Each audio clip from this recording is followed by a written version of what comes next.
उत्तराखंड की राजधानी में एक बड़ा बदलाव आया है। कैबिनेट मंत्री प्रेमचंद अग्रवाल ने अपने पद से इस्तीफा दे दिया। यह कदम उस समय उठाया गया जब बजट सत्र के दौरान उन्होंने पहाड़ी समुदाय के खिलाफ आपत्तिजनक और अमर्यादित टिप्पणी की थी, जिसके बाद उनकी सत्ता में वापसी पर सवाल उठने लगे थे। प्रेमचंद अग्रवाल ने अपने इस्तीफे की घोषणा प्रेस वार्ता के दौरान की और भावुक होते हुए इस मुद्दे पर अपनी बात रखी। इसके बाद वह सीएम आवास पहुंचे और मुख्यमंत्री पुष्कर सिंह धामी को अपना इस्तीफा सौंप दिया। अपने इस्तीफे के साथ ही उन्होंने राज्य आंदोलन में अपनी भागीदारी और संघर्ष का भी जिक्र किया। काम कर रही है और माननीय मोदी जी का तो क्या कहना, उनके तो आशीर्वाद से हमारा उत्तराखंड राज्य आज नित दूनी 4 गुनी प्रगति की ओर बढ़ रहा है। किसी भी स्थिति में मैं बात करूं तो माननीय मोदी जी का जो लगाव झुकाव हमारे उत्तराखंड वासियों से है, और मैं हमेशा एक बात करता हूं, उनके दिल में हम बसते हैं और हमारे दिल में वो बसते हैं। तो वो तो हमेशा हमारे इस प्रकार के नेता हैं जिनको 21 देशों से जिनको सर्वोच्च सम्मान मिला हो, उनका प्यार आशीर्वाद हमारे उत्तराखंड को मिल रहा है। उनका भी बहुत धन्यवाद कर रहा हूं। और इन सब बातों के बाद जो वातावरण मेरे प्रदेश का बनाया गया, मेरी इच्छा है मेरा प्रदेश आगे बढ़े। मैं इस प्रदेश को आगे बढ़ाने में मेरे से जो योगदान, जो मेरा हो सकता है, मैं देने को तैयार हूं। और इसलिए आज मैंने निर्णय लिया है, मैं अपने पद से त्याग पत्र लेने माननीय मुख्यमंत्री जी के पास जा रहा हूं, जिससे उनके समर्थकों के बीच एक भावनात्मक जुड़ाव दिखा। वहीं दूसरी ओर कांग्रेस पार्टी ने इस इस्तीफे को उत्तराखंड वासियों की जीत बताया। कांग्रेस नेता जयेंद्र रमोला और पार्षद दल नेता देवेंद्र कुमार प्रजापति ने कहा कि यह इस्तीफा उस गलत बयानबाजी का प्रतिफल है जिससे पहाड़ी समुदाय की भावना को ठेस पहुंची थी। उन्होंने यह भी कहा कि इस घटना ने उत्तराखंड की जनता को एकजुट किया और मंत्री की जातिवाद की साजिश को नकारते हुए उन्हें उनके पद से इस्तीफा देने पर मजबूर कर दिया। वो अपना रोजगार जाने की वजह से फुट कर रो रहे हैं। आज पूरे आप अगर जाके देखेंगे ऋषिकेश विधानसभा से पूरे उत्तराखंड के अंदर आतिशबाजी का माहौल हुआ है, दिवाली का माहौल है। कल परसों होली थी, आज दिवाली का माहौल है और सब लोगों ने दिवाली मनाई है कि एक ऐसे रावण को अंत हुआ जिसका अहंकार चरम पर था। मैं बार बार कहता हूँ, गंगा का सारी दुनिया का पाप गंगा में धुलता है, लेकिन गंगा के क्षेत्र का किया हुआ पाप कहीं नहीं धुलता। यहाँ का जो उन्होंने पाप किया है उसकी सजा अब शुरुआत हो चुकी है और इसके बाद मिलने वाली है उनको और उनके उन चमचों को जिन्होंने छोटे छोटे लोगों को, व्यापारियों को परेशान करने का काम किया, जिस तरह की वसूली करने का उन्होंने काम किया था, वो उससे ऋषिकेश के लोगों को, उत्तराखंड के लोगों को निजात मिलने का काम मिलेगा। और आज आतिशबाजी का माहौल है, दिवाली का माहौल बनाया हुआ है।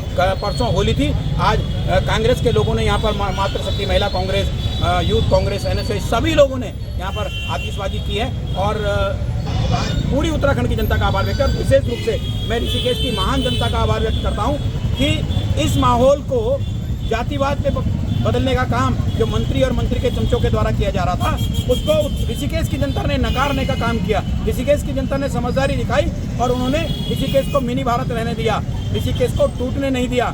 इसलिए मैं ऋषिकेश की जनता को प्रणाम करता हूं कि ऋषिकेश की जनता ने जो मंत्री की साजिश थी कि हम जातिवाद और क्षेत्रवाद में बढ़ जाएं, उसमें बढ़ने का काम नहीं किया। ऋषिकेश की जनता इसके लिए साधुवाद की पात्र है।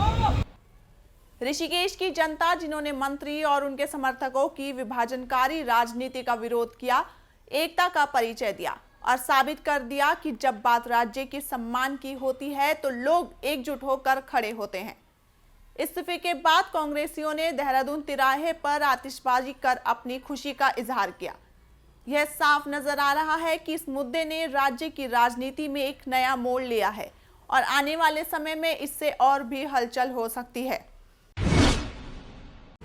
देखिए, धामी मंत्रिमंडल के वरिष्ठ मंत्री प्रेमचंद अग्रवाल जी ने विधानसभा में बजट सत्र के दौरान जो प्रकरण हुआ, जिसमें उनके ऊपर न केवल आरोप लगा बल्कि सबने लाइव देखा कि उन्होंने किस प्रकार से असंसदीय, असभ्य भाषा का, गाली गलौज का प्रयोग पूरे पर्वतीय समाज के लिए किया, जिसके कारण पूरे राज्य में नहीं बल्कि पूरे देश में जो पर्वतीय समाज था उसके अंदर जो आक्रोश पनपा, उसकी परिणति आज उनका इस्तीफा हुआ। लेकिन मुझे दुख इस बात का है कि आज भी वो ये कह रहे हैं कि मेरी बात को तोड़ मरोड़ करके पेश किया गया। अरे भैया, एक बात आपके मुंह से अगर निकल भी गई तो आप उसके लिए क्षमा याचना कर लें, और क्षमा याचना करने के बाद आपने त्यागपत्र दे दिया। अब आपकी पार्टी को तय करना है, क्योंकि आपकी पार्टी ने तो ऑफिशियली अभी तक उस वक्तव्य में, जो वक्तव्य आपने विधानसभा के अंदर दिया, उस पर न तो कोई स्टैंड लिया, न कोई स्पष्ट रूप से उसकी निंदा करी। लेकिन पूरे प्रदेश के अंदर जिस प्रकार से जनमानस में आक्रोश पनपा है, उसका नतीजा यह है कि आज उनको इस्तीफा देना पड़ा। मैं समझता हूं कि ये पूरी राजनीतिक बिरादरी के लिए एक बहुत बड़ा संदेश है, किस प्रकार से हमको आचरण करना है सदन के बाहर, सदन के अंदर, जनता के साथ। जो मतदाता हैं, जो जनता है, जो हमारी जनार्दन है, उसके प्रति हमारा क्या रुख होना चाहिए और कैसी भाषा हमको प्रयोग करनी चाहिए, ये एक बहुत बड़ा। ये लड़ाई प्रेमचंद अग्रवाल जी के इस्तीफे तक ही सीमित नहीं होगी। ये लड़ाई आगे भी बढ़ेगी तब तक जब तक कि मुख्यमंत्री धामी जी ने इस बात के लिए उत्तराखंड के लोगों से क्षमा नहीं मांगी कि उन्होंने प्रेमचंद अग्रवाल जी को ऐसे कृत्य पर क्यों उनका संरक्षण किया। जब तक रितु खनूड़ी जी ने इस बात के लिए माफी नहीं मांगी सरेआम कि उन्होंने विधानसभा में प्रेमचंद अग्रवाल जी का संरक्षण क्यों किया, तब तक ये लड़ाई रुकेगी नहीं। और जब तक भारतीय जनता पार्टी के अध्यक्ष महेंद्र भट्ट जी ने इस बात के लिए माफी नहीं मांगी कि उन्होंने उत्तराखंड की जनता को क्यों धमकाया इस प्रकरण में, तब तक ये लड़ाई रुकेगी नहीं। और अब इस्तीफा हुआ है तो इस्तीफा इतने दिनों बाद इसलिए हुआ कि उत्तराखंड के सम्मान की रक्षा के लिए जो शौर्य लोगों ने सामने आकर दिखाया, उस शौर्य के सामने आज भारतीय जनता पार्टी को घुटने टेकने पड़े हैं। लेकिन पुनः एक बार कहना चाहूंगा कि ये लड़ाई तब तक अधूरी है, तब तक ये लड़ाई अधूरी रहेगी जब तक कि ये तीनों लोग सरेआम माफी न मांगे उत्तराखंड की जनता से। मंत्री प्रेमचंद अग्रवाल के इस्तीफे को मैं उत्तराखंड की जीत, उत्तराखंडियत की जीत के रूप में देखती हूं और कहना चाहती हूं बहुत देर कर दी मेहरबा आते आते।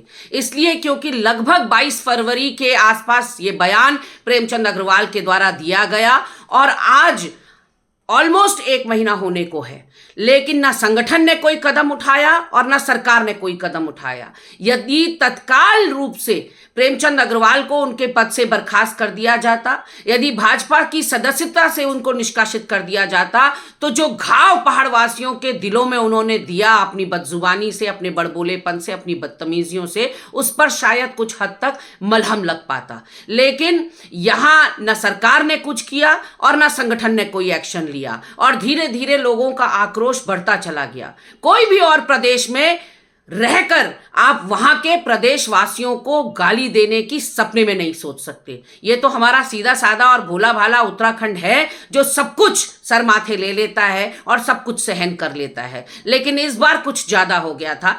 कुछ भी एक्सक्यूजेस प्रेमचंद अग्रवाल जी दे दें कि उनका क्या योगदान, क्या बलिदान उत्तराखंड के लिए रहा है, वो सब एक तरफ है। लेकिन जो आपने विधानसभा के अंदर पहाड़वासियों को गाली दी, वो कतई नाकाबिले बर्दाश्त थी और वो माफी योग्य थी भी नहीं। आपसे गलती हुई और आपने आज इस्तीफा दे दिया। निश्चित रूप से मुझे लगता है कि ये पहाड़ के स्वाभिमान की जीत है। और आपके बड़बोलेपन के बाद जिस तरह से महेंद्र भट्ट का बयान आता है, फिर सुबोध उनियाल का बयान आता है, रितु खंडूरी जी के एक स्पीकर के रूप में जो क्रियाकलाप हैं वो सामने आते हैं पटल पर, तो कहीं ना कहीं जो पहाड़वासियों का गुस्सा था वो लगातार बढ़ते चला जा रहा था। चलिए 20-25 दिन बाद ही सही, लेकिन आपने इस्तीफा देकर एक सही कदम उठाया, क्योंकि उत्तराखंड जैसे शांति प्रिय प्रदेश में, 4 धामों के प्रदेश में, तपोभूमि, वीरों की भूमि में गालीबाजों की कहीं कोई जगह नहीं होनी चाहिए।